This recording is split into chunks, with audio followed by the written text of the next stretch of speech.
자, 안녕하세요. 롱가입니다. 섭식장애에 대한 세 번째 영상입니다. 첫 번째 영상에서는 저녁마다 폭식을 하는 이유, 두 번째 영상에서는 칼로리 다이어트 이론의 오류 이야기를 했었죠.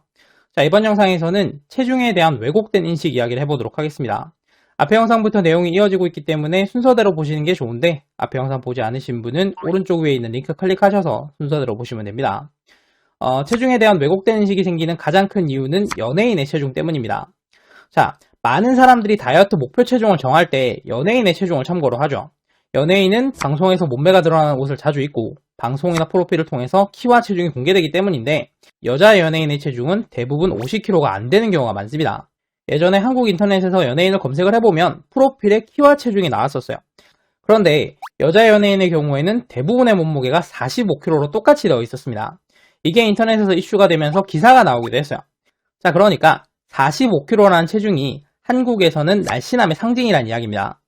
실제로 여자 연예인의 체중이 모두 45kg라면 45kg가 되기 위해서 노력하는 이유가 있을 것이고 실제로는 45kg가 아니지만 프로필에 45kg라고 속여서 적는다면 45kg라고 속여서 적어야 되는 이유가 있을 텐데 그 이유가 45kg의 체중은 날씬하다라는 상징성 때문이라는 이야기죠.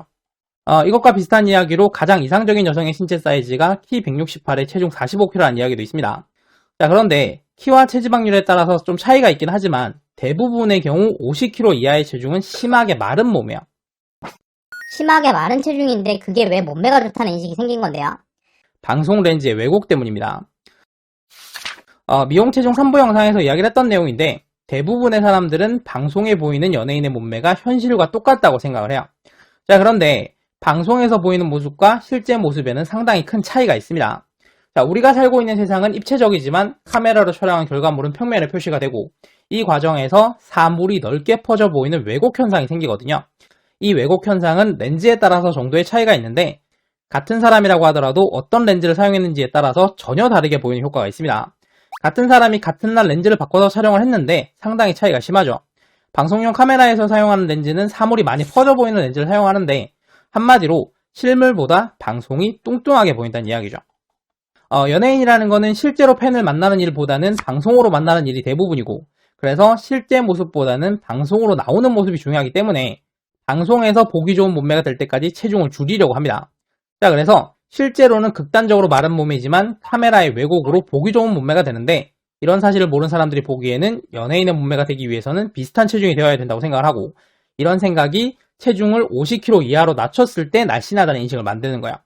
자, 그런데 실제로 연예인을 만나는 팬의 경우에는 방송으로 봤던 모습에 비해서 너무 마른 모습에 놀라기도 하고 방송에는 덩치가 크게 나오던 남자 연예인이 의외로 키만 커서 놀라는 경우도 꽤 있어요.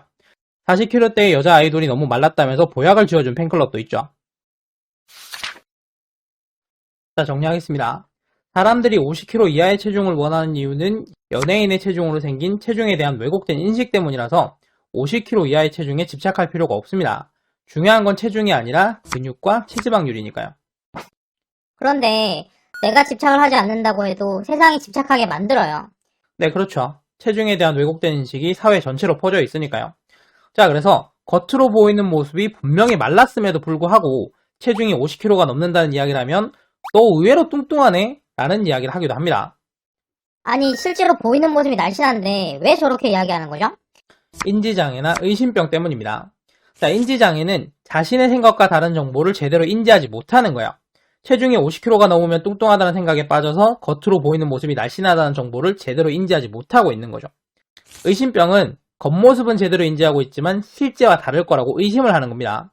50kg가 넘으면 실제로는 뚱뚱할 텐데 보정 속옷이나 스타일링을 통해서 날씬하게 보이고 있다라고 생각을 하는 거죠.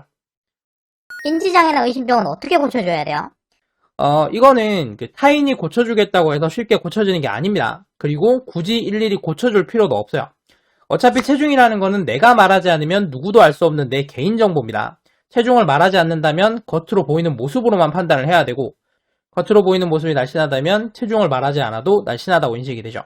그러니까 체중계 숫자에 굳이 집착할 필요가 없다는 거야. 그런데 제가 50kg까지는 아니지만 근처까지 다이어트를 해봤었거든요. 그런데 그다지 날씬한 몸매가 아니었어요. 한참을 더 빼야 될 것 같은데 그러면 결국 연예인과 체중이 비슷해지는데 저는 왜 그럴까요? 마른 비만 때문입니다. 다음 영상에서는 이거에 대해서 이야기를 좀 해보도록 하겠습니다. 지금 화면에 영상이 두 개가 나오고 있을 텐데 다음 영상이 완성되면 오른쪽에 나오도록 해두겠습니다. 오른쪽 영상이 섭식장의 3부 영상이 아니라면 아직 영상을 만드는 중이니까 며칠만 좀 기다려주세요. 자, 이번 영상이 도움되셨다면 구독과 좋아요 부탁드리고 저는 다음 영상으로 다시 돌아오겠습니다. 감사합니다.